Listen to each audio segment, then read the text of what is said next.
Hello engineers, আমি চলে এসেছি next topic basically next variant আর কি। র্যাঙ্ক কোরিলেশনের ফার্স্ট পার্টটায় আমরা দেখেছিলাম, মানে ফার্স্ট টাইপ, যেটা হচ্ছে র্যাঙ্কিংয়ে কোনো টাই নেই। মানে একটা ছেলে, সরি, মানে দুটো ছেলের র্যাঙ্কিং সেম ছিল না। ফার্স্ট ভিডিওটাতে আমরা দেখেছিলাম যে দুটো ছেলের র্যাঙ্কিং সেম ছিল না। তো এই ভিডিওটাতে আমরা দেখব যে র্যাঙ্কিং সেম আছে, মানে একাধিক ছেলে সেম র্যাঙ্কিং পেয়েছে, মানে একাধিক ছেলে সেম নাম্বার পেয়েছে। যখনই দুটো ছেলে সেম নাম্বার পাবে তখনই তাদের র্যাঙ্কিংও সেম হবে। তাহলে হতেই তো পারে এরকম কেস অকার করলো, জয়েন্ট ফার্স্ট হয়, জয়েন্ট সেকেন্ড হয়, জয়েন্ট থার্ড হয়। হতেই পারে যে একসাথে দুটো ছেলে থার্ড হয়েছে। তো সেরকম কেস অকার করতেই পারে। র্যাঙ্কিং নিয়ে যখন আমরা অ্যানালাইসিস করছি তখন ওই জিনিসটা ঘটতেই পারে, যেখানে দু দু থেকে তিনজনের সেম র্যাঙ্কিং এলো। তো সেই ক্ষেত্রে আমরা কি করে র্যাঙ্ক কোরিলেশন কোএফিসিয়েন্ট বার করবো, তারও ফর্মুলা আছে। তো এখানে ডেটাটা ভালো করে লক্ষ্য করে দেখ, এ দেখ 5 5 5, তিনটে ছেলে ফিফথ হয়েছে। আবার এইখানে যদি তোরা র্যাঙ্কিং দেখিস, থার্ড থার্ড, দুটো ছেলে থার্ড হয়েছে। এখানে তিনটে ছেলে ফিফথ হয়েছে, আর এখানে দুটো ছেলে থার্ড হয়েছে। তাহলে র্যাঙ্কিংয়ে রিপিট আছে। তাহলে এরকম কেস আমরা কী করে ডিল করব, সেটা আমরা এই ভিডিওতে দেখে নেব। একই ফর্মুলা, শুধু একটা শুধু জিনিস অ্যাড হয়। আর র্যাঙ্কিংটাও আমাদের চেঞ্জ করতে হয়। চল তাহলে দেখে নিই। তো এইটা আমাদের ডেটা, যেটা আমরা এক্ষুনি দেখলাম। তো ফার্স্ট কাজ হচ্ছে, এক্স আর ওয়াইটা হচ্ছে একটা র্যাঙ্কিংয়ের লিস্ট, আর আর ওয়ানটা হচ্ছে মডিফাইড র্যাঙ্ক অফ এক্স। মানে আমরা এই এক্স, মানে এক্সের আন্ডার যে র্যাঙ্কিংগুলো আছে সেখানে তো একটা র্যাঙ্কিং রিপিট আছে। তো আমরা র্যাঙ্কিংটাকে মডিফাই করব, মানে মডিফাই করা মানে আমরা নতুন একটা র্যাঙ্কের লিস্ট বানাবো যেখানে কোনো র্যাঙ্ক রিপিট থাকবে না।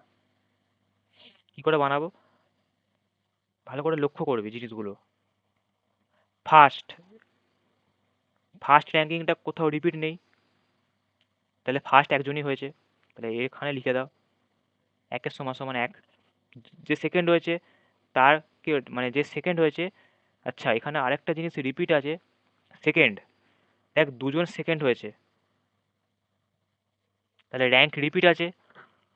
তাহলে দুজন যেহেতু সেকেন্ড হয়েছে, সেই কারণে আমরা কি করব, ভালো করে জিনিসটাকে ফলো কর।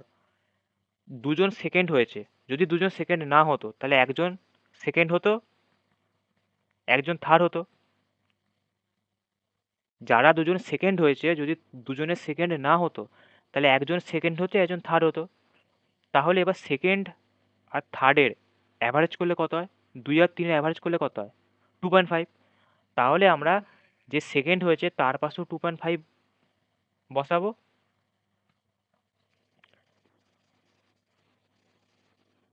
আর এই সেকেন্ডের পাশেও 2.5 বসাবো।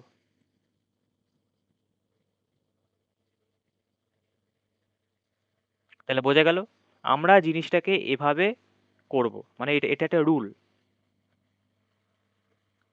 তাহলে বোঝা গেল, ফার্স্টে হচ্ছে দেখবি যে কোন র্যাঙ্কিং দুটো রিপিট আছে। তাহলে ফার্স্ট হলো, ফার্স্টের পর আসে সেকেন্ড, তাহলে একজন সেকেন্ড হয়েছে, আবারও দেখছি আরেকজন সেকেন্ড হয়েছে। তাহলে যদি আরেকজন সেকেন্ড না হতো তাহলে ও নিশ্চয়ই থার্ড হতো। তাহলে এই দুজন যে সেকেন্ড হয়েছে, দুজন যদি সেকেন্ড না হতো তাহলে একজন সেকেন্ড হতো, একজন থার্ড হতো। তাহলে সেকেন্ড আর থার্ডের অ্যাভারেজ কত হয়, 2.5। সেই কারণে আমরা দুটো টু এর পাশাপাশি জায়গায় 2.5 বসিয়ে দেবো। তাহলে এই ডাউটটা ক্লিয়ার হলো। তারপরে যে নাম্বারটা আসবে সেটাতে আমরা থার্ড বসাবো। আচ্ছা, এখানে থার্ডের ব্যাপারটা আসবে না। কারণ কেন আসবে না, কারণ দুজন তো সেকেন্ড হয়েছে, থার্ড তো কেউ হয়নি। তাহলে দুজন সেকেন্ড হয়েছে, এবার আমরা ইমাজিন করছি যে একজন সেকেন্ড হয়েছে, একজন থার্ড হয়েছে। যদি দুজন সেকেন্ড না হতো তাহলে একজন সেকেন্ড হয়েছে, একজন থার্ড হয়েছে। এবার সেকেন্ড আর থার্ডে আমরা অ্যাভারেজ করছি, নিয়ে দুজনের পাশে 2.5 বসাচ্ছি। তাহলে ফার্স্টের জায়গা দখল, সেকেন্ডের জায়গাও দখল, মানে যদি ইমাজিন করি ও সেকেন্ড হয়েছে, ওর জায়গাও দখল। তাহলে যে আবার সেকেন্ড হয়েছে তাকে যদি ইমাজিন করি সে থার্ড হয়েছে, তাহলে তার জায়গাও দখল। মানে 1 2 3, এই তিনটে র্যাঙ্কিং ডান। তাহলে এর পরে যে আসবে সে তাহলে ফোর্থ হবে। তাহলে 1, তারপরে দুবার 2, তারপরে নাম্বার কত হওয়ার কথা 3। তাহলে এই যে 3 এর জায়গায় আমরা 4 লিখব। কারণ অলরেডি 3 জন হয়ে গেছে। তাহলে এবার 4 নম্বর। ওই জন্য আমরা এর পাশে 4 লিখব। কেন না এখানে ফার্স্ট, সেকেন্ড, থার্ড জায়গা দখল। তাহলে যে থার্ড হয়েছে তাকে 4 নম্বরে আসতে হবে। ওই জন্য আমরা থার্ডের পাশে 4 লিখলাম। এটা আমাদের নতুন র্যাঙ্কিংয়ের লিস্ট, ভালো করে বোঝ। ফার্স্টে ফার্স্ট আছে, যে ফার্স্ট তার র্যাঙ্কিং রিপিট হয়নি, তাহলে যে ও ফার্স্টই থাকবে।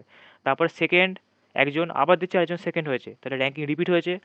এবার আমি যদি ইমাজিন করি একজন সেকেন্ড হয়েছে, একজন থার্ড হয়েছে, দুজন যদি সেকেন্ড না হতো তাহলে একজন সেকেন্ড হয়েছে, একজন থার্ড হয়েছে, তাহলে সেকেন্ড আর থার্ড অ্যাভারেজ হচ্ছে 2.5। সেই কারণে আমরা দুটো দুয়ের পাশে 2.5 বসিয়ে দেবো। এবার তাহলে ফার্স্ট র্যাঙ্ক আর ইমাজিনারি সেকেন্ড র্যাঙ্ক আর ইমাজিনারি থার্ড র্যাঙ্ক দখল হয়ে গেছে। তাহলে এরপর যেই র্যাঙ্কিংয়ে থাকুক না কেন তার র্যাঙ্কিং হয়ে যাবে ফোর্থ। মানে যত র্যাঙ্কিংয়ে থাকুক না কেন সেটা হয়ে যাবে ফোর্থ।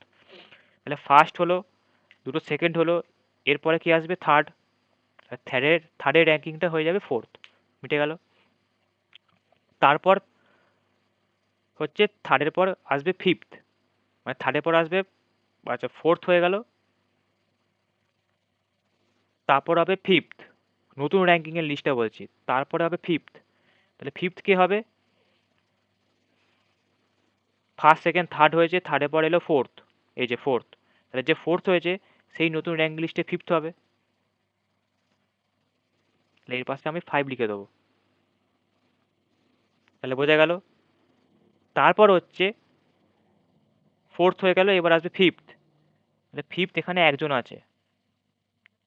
তারপর আবার দেখছি যে আরও একজন আছে, আবার দেখছি,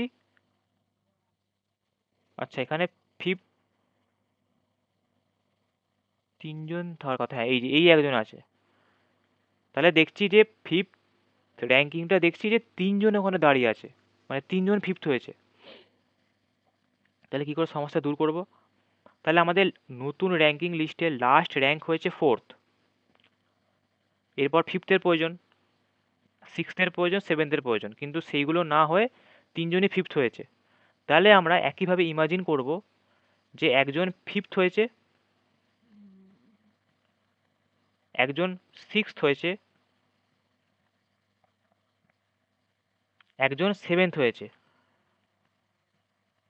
এটা আমরা ইমাজিন করব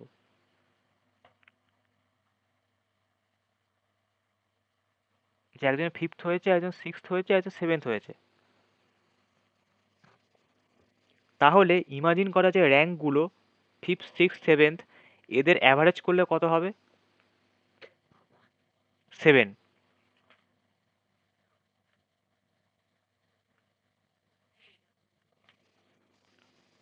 তাহলে আমরা যত জায়গায় 5 লেখা আছে সেই জায়গাগুলোকে 7 করে দেবো।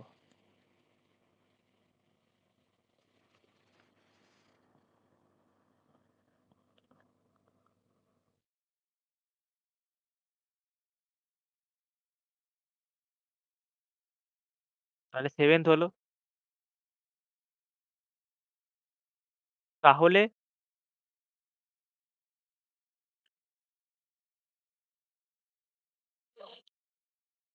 সেভেন্থ হলো। তারপরে আমাদের র্যাঙ্কিং তাহলে কত পড়ে থাকছে? আমাদের তো 9 জন আছে।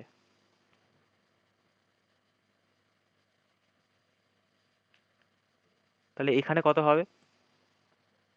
সিক্সথের জায়গাটায় কত হবে? ফার্স্ট পেয়েছি 2.5, 2.5 পেয়েছি, ফোর্থ পেয়েছি, ফিফথ পেয়েছি, তিনটে জায়গায় 7 লেখা আছে, মানে 6, 7, 8 পেয়েছি। আমি যদি কাউন্টিং করি, কাউন্টিং হিসাবে বলছি, 1 নম্বর, 2.5 নম্বর, 2.5 নম্বর, তারপর হচ্ছে 4 নম্বর, 5 নম্বর, নিয়ে 7, 8, 9। তাহলে এইটা হবে আমাদের 9।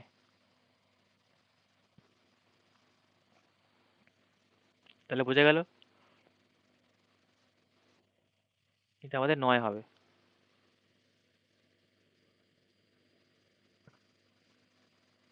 তাহলে আমরা বুঝে গেলাম।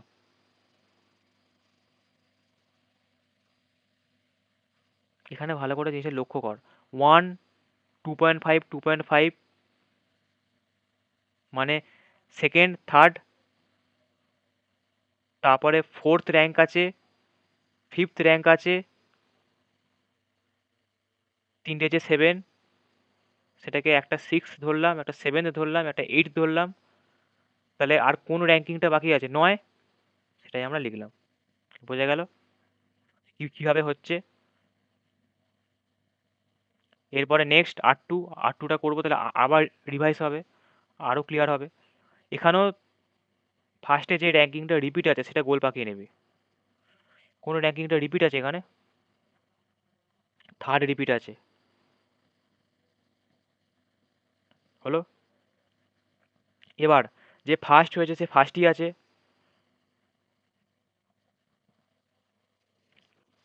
যে সেকেন্ড হয়েছে সে সেকেন্ডই আছে। এবার যে থার্ড হয়েছে, ভালো করে দেখ, থার্ড দেখছি দুজন আছে, মানে যদি আমি ইমাজিন করি তাহলে একজন থার্ড হয়েছে, একজন ফোর্থ হয়েছে, মানে দুজন তো থার্ড হয়েছে। যদি দুজন থার্ড না হতো তাহলে ইমাজিন করছি একজন থার্ড হয়েছে, একজন ফোর্থ হয়েছে।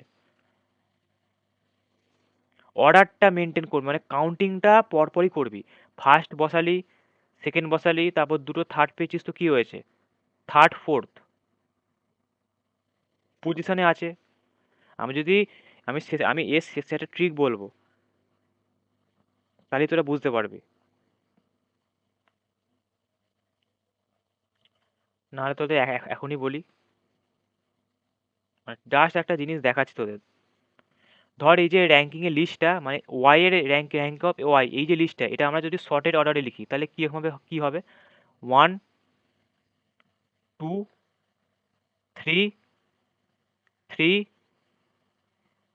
4, 5,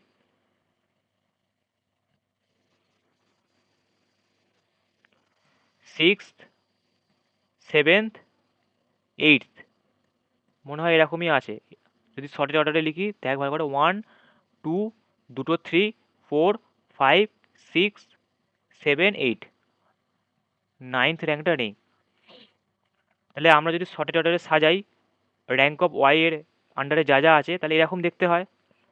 এবার তোরা ভালো করে দেখ জিনিসটা, যে এখানে আলটিমেট হচ্ছেটা কি হলো। এবার ফার্স্টের পজিশন হচ্ছে ফার্স্টেই আছে, ফার্স্টেই আছে, সেকেন্ড সেকেন্ডেই আছে,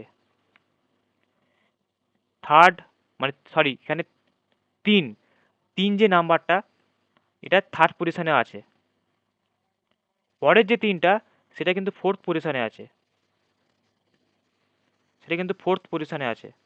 আমি যদি কাউন্টিং করি এক থেকে শুরু করে, সেকেন্ড থ্রিটা কিন্তু ফোর্থ পজিশনে আছে, তারপরে ফোরটা আছে ফিফথ পজিশনে, ফাইভটা আছে সিক্সথ পজিশনে,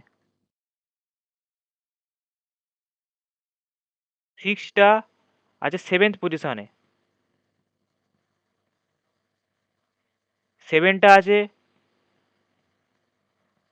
এইটথ পজিশনে,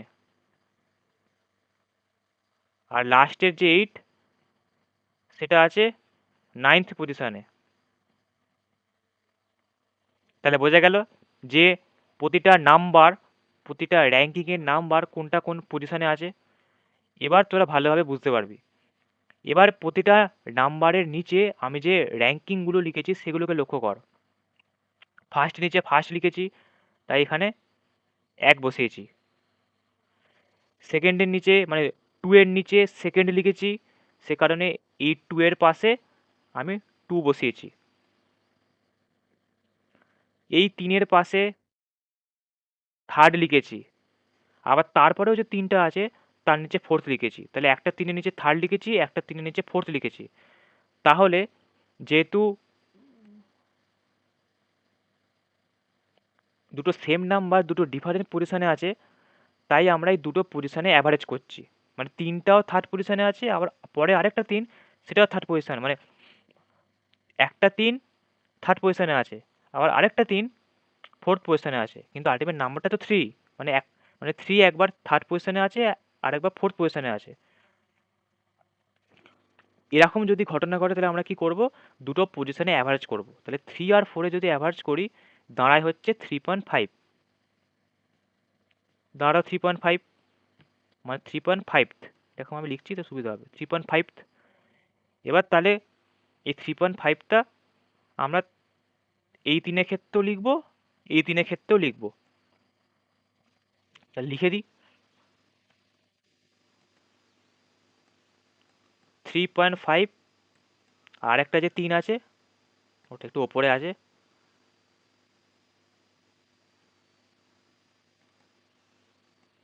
একটু একটু ওপরে আছে, এই যে সেই কারণে আমরা একটু লিখছি। এই যে এর আন্ডারে লিখবো হচ্ছে 3.5। তাহলে আমাদের লেখা হয়ে গেল।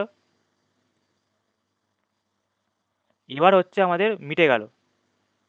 আমরা এই ভিডিওতে টেবিলটা রেডি করব, নেক্সট পার্টে মানে নেক্সট ভিডিওতে আমরা ক্যালকুলেশনটা করব। হলো। তারপর হচ্ছে নাম্বার 4, তার নিচে কি লেখা আছে, 5 লেখা আছে, তাহলে 5 লিখে দেবো। হলো। তারপর হচ্ছে নাম্বার 5, তার নিচে কি লেখা আছে 6, সেটা লিখে দেবো। তারপরে তাহলে 5-6 এর পার্ট মিটে গেল। আচ্ছা না, 5-6 এর পার্ট মেটেনি, 4-5 এর পার্ট মিটেছে। তাহলে এই অবধি আমাদের কভার হয়েছে, এই যে এই অবধি আমাদের কভার হয়েছে, এই অবধি আমাদের কভার হয়েছে। তাহলে পড়ে রয়েছে আমাদের 6, 7, 8, এই তিনটে আমাদের পড়ে রয়েছে। তাহলে 6-এর আন্ডারে কি লেখা আছে 7, তাহলে আমরা 6-এর আন্ডারে 7 লিখবো। তাহলে এটা হয়ে গেল, টিক মার্ক দিয়ে দাও। তারপরে 7-এর আন্ডারে কি লেখা আছে 8, তাহলে 7-এর আন্ডারে আমরা 8 লিখবো। আর লাস্ট হচ্ছে, লাস্ট তাহলে কি পড়ে রয়েছে আমাদের 8, 8-এর আন্ডারে কি লেখা আছে 9th, তাহলে এই যে এখানে 8, 8-এর আন্ডারে আমরা 9 লিখবো। তাহলে ক্লিয়ার হলো। তাহলে আমার ট্রিকটা বোঝা গেল যে কি ট্রিকে এই নাম্বারগুলো লেখা হচ্ছে। তাহলে শুদ্ধ ফার্স্ট কাজ হচ্ছে র্যাঙ্ক অফ এক্স অথবা র্যাঙ্ক অফ ওয়াইয়ের আন্ডারে যা যা লেখা আছে সেটাকে শর্টেড অর্ডারে লিখবি। এরকমভাবে শর্টেড অর্ডারে লিখবি, যেমন আমি র্যাঙ্ক অফ ওয়াইয়ের আন্ডারে যা লেখা আছে, র্যাঙ্ক অফ ওয়াইয়ের আন্ডারে যে র্যাঙ্কিংগুলো লেখা আছে সেগুলোকে আমি শর্টেড অর্ডারে লিখলাম। নিয়ে আমি নিচে পজিশনগুলোকে লিখলাম যে কোনটা কোন পজিশনে বসে আছে। এবার একটা 3 দেখছি থার্ড পজিশনে বসে আছে, আবার আরেকটা 3 দেখছি ফোর্থ পজিশনে বসে আছে। এবার আলটিমেট সেই নাম্বারটা তো 3, মানে 3 একবার থার্ড পজিশনে বসে আছে, একবার 3 ফোর্থ পজিশনে বসে আছে। তাহলে নাম্বারটা তো 3, দুটো 3 তো নয়। তাহলে 3 একবার থার্ড পজিশনে বসে আছে, একবার 3 ফোর্থ পজিশনে বসে আছে। একটা নাম্বার দুটো পজিশনে বসে আছে, সেই কারণে আমরা দুটো পজিশনে অ্যাভারেজ করব। অ্যাভারেজ করে পেলাম 3.5। তাহলে 3কে আমরা 3.5এই বসাবো। মানে একটা 3 থার্ড পজিশনে বসে আছে, একটা 3 ফোর্থ পজিশনে বসে আছে, কিন্তু নাম্বারটা তো 3, সেই কারণে বলতে কি চাইছি যে 3 একবার থার্ড পজিশনে বসে আছে, 3 একবার ফোর্থ পজিশনে বসে আছে, সেই কারণে আমরা দুটো পজিশনে অ্যাভারেজ করলাম 3.5। যেহেতু নাম্বারটা সেই সেম 3, সে কারণে আমরা দুটো 3কেই অ্যাভারেজ যে পজিশন পেলাম সেটাতে বসাবো। মানে 3.5 আমার দুটো 3তেই ডিস্ট্রিবিউট হবে। তাই দুটো 3 এর পাশে আমরা 3.5 লিখে দিলাম। তারপর থেকে প্রতিটা নাম্বারের নিচে যা যা লেখা আছে সেগুলো তোরা মডিফাইড র্যাঙ্ক লিস্টে বসাতে বসাতে যাবি। যেভাবে আমি বসালাম, ফার্স্টে যেমন এই যে 5, র্যাঙ্ক লিস্টে 5 খুঁজবি। এই যে ধর 5, গ্রিন কালারে 5 লেখা আছে, তোরা র্যাঙ্ক অফ ওয়াইয়ের আন্ডারে 5 খুঁজবি, তার পাশে 5-এর নিচে লাল দিকে লেখা আছে 6 লিখে দেবি। তাহলে আশা করি দেখালাম যে কিভাবে খুব কম সময়ের মধ্যে মডিফাইড র্যাঙ্কটা লিখতে পারা যায়। কোনো মুখস্থবিদ্যার ব্যাপার নেই, কোনো গোলানোর ব্যাপার নেই, কোনো বোঝাবুঝিরও সেরকম ব্যাপার নেই। শুদ্ধ র্যাঙ্ক লিস্টে যা যা লেখা থাকবে, ধর ফার্স্টে চেক করবি যে র্যাঙ্ক অফ এক্স আর র্যাঙ্ক অফ ওয়াইতে কিছু রিপিট আছে কিনা। যদি দেখিস যে রিপিট আছে, তার মানে জানবি যে উইথ টাই দিয়েছে, মানে যদি দেখিস যে র্যাঙ্ক অফ এক্স বা র্যাঙ্ক অফ ওয়াই কোথাও একটা র্যাঙ্কিং রিপিট আছে, তার মানে তোরা বুঝে নিবি যে র্যাঙ্ক কোরিলেশন উইথ টাই বার করতে হবে। তো তার ফর্মুলা তো আমি এই ভিডিওতে বলবো। হলো, এবার র্যাঙ্ক অফ ওয়াইয়ের আন্ডারে এবং র্যাঙ্ক অফ এক্সের আন্ডারে যা যা লেখা আছে শর্টেড অর্ডারে লিখবি। শর্টেড অর্ডারে লেখার পর নিচে পজিশন লিখবি। যখনই পজিশন লিখবি, যখনই দুটো বা তিনটে পজিশন মানে শর্টেড অর্ডারে লিখলি, তারপর যখনই দেখলি যে সেম নাম্বারেরই একাধিক পজিশন আছে, তখন ওই পজিশনগুলোকে অ্যাভারেজ করবি। নিয়ে অ্যাভারেজ করে যেটা পাবি সেই পজিশনটাই ওই সেম নাম্বার যেটা সেখানে ডিস্ট্রিবিউট করে দিবি। যেমন এখানে 3 দুবার আছে, ওই জন্য 3 একবার থার্ড পজিশনে আছে, 3 একবার ফোর্থ পজিশনে আছে। তো ওই জন্য আমরা দুটো পজিশনে অ্যাভারেজ করলাম 3.5। 3.5টাই আমরা দুটো থ্রিতে ডিস্ট্রিবিউট করে দিলাম। এবার তারপর থেকে গ্রিন কালার দিয়ে যে নাম্বারগুলো লেখা আছে তার আন্ডারে যেগুলো রেড কালার দিয়ে লেখা আছে সেগুলো খুঁজলাম। গ্রিন কালারের নাম্বারগুলো র্যাঙ্ক অফ ওয়াই লিস্টে খুঁজলাম, দেখতে পেলাম কোরেসপন্ডিং মডিফাইড লিস্টে লাল কালার দিয়ে যেগুলো ওর নিচে লেখা আছে সেগুলো বসিয়ে দিলাম। তাহলে আশা করি বোঝা গেল। এইভাবেই আমি কিন্তু এক্সেরটা বলেছি, মানে র্যাঙ্ক অফ এক্সেরটা কিন্তু এইভাবেই বলেছি, মানে মডিফাইড যে র্যাঙ্কটা এক্সের সেটা আমি এইভাবেই বসিয়েছি। তাহলে আশা করি বোঝা গেল। এই ট্রিকটা খুব কম সময়ে করতে পারা যাবে।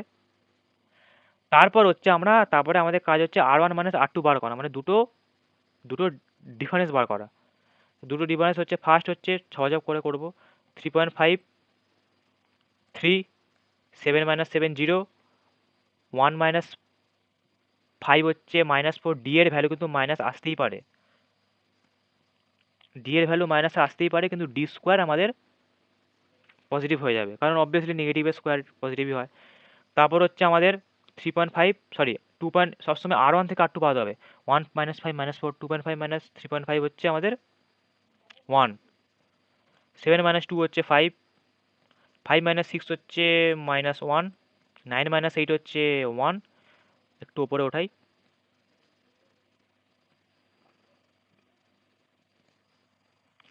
হলো। আর 2.5 মাইনাস 9 হচ্ছে আমাদের -6.5, কারণ ছোট থেকে বড় বাদ দিলে মাইনাস হয়। তাহলে বোঝা গেল, এই অবধি ক্লিয়ার। তারপর হচ্ছে আমরা ডি স্কোয়ার করবো। এটুকুনি তোরা বুঝে গেলি। এবার তোরা ভিডিওটা পজ করে ক্যালকুলেট করে তারপর মেলা, দেখে দেখে বসাস না, তাহলে তোদেরই প্র্যাকটিস হবে না। তো 3.5-এর স্কোয়ার হচ্ছে আমাদের 12.25। 3 স্কোয়ার হচ্ছে 9, 0 স্কোয়ার হচ্ছে 0, -4 স্কোয়ার হচ্ছে 16, 1 square 1, 5 square 25, 1 square 1, -1 square 1, 1 square 1, আর -6.5-এর হোল স্কোয়ার হচ্ছে, এটা একটু টানি আমি, 42.25। তাহলে আশা করি প্রতিটা নাম্বারই পাশে পাশে লেখা আছে, মানে -6.5-এর হোল স্কোয়ার 42.25 আশা করি 6.5-এর পাশেই আছে। তাহলে বোঝা গেল পুরো ব্যাপারটা কি করে হচ্ছে। যখনই টাই থাকবে তখনই র্যাঙ্কগুলোকে শর্টেড অর্ডারে লিখে নিবি, নিয়ে যেভাবে শেখালাম সেভাবে বসাবি, তাহলে কোনো ভুল হবে না। তোরা নিজেরাও বই থেকে প্রবলেম প্র্যাকটিস করবি, এই ট্রিকটা অ্যাপ্লাই করবি, দেখবি কত কম সময় পারছিস। তোরা নিজেরাই কমেন্ট করবি। তাই আমি কমেন্টের জন্য অপেক্ষা করবো, তোরা কমেন্ট করবি যে কতটা তোদের সুবিধা হচ্ছে এই ট্রিকটা। হলো, তারপর আমরা এই ভ্যালুটাকে যোগ করব, মানে ডি স্কোয়ারের ভ্যালুটাকে, কারণ সামেশন অফ ডি স্কোয়ার, তো ডি স্কোয়ারের ভ্যালু যোগ করতে হবে। যোগ করে আমরা পাবো কি, কত পাবো, 107.50, এটা আমরা পাবো। তাহলে এই অবধি আমরা পেলাম। এর পরের ভিডিওতে নেক্সট পার্টে আমরা ফর্মুলা বসাবো এবং ক্যালকুলেট করবো। তো bye bye. If I make you crazy, just take it easy.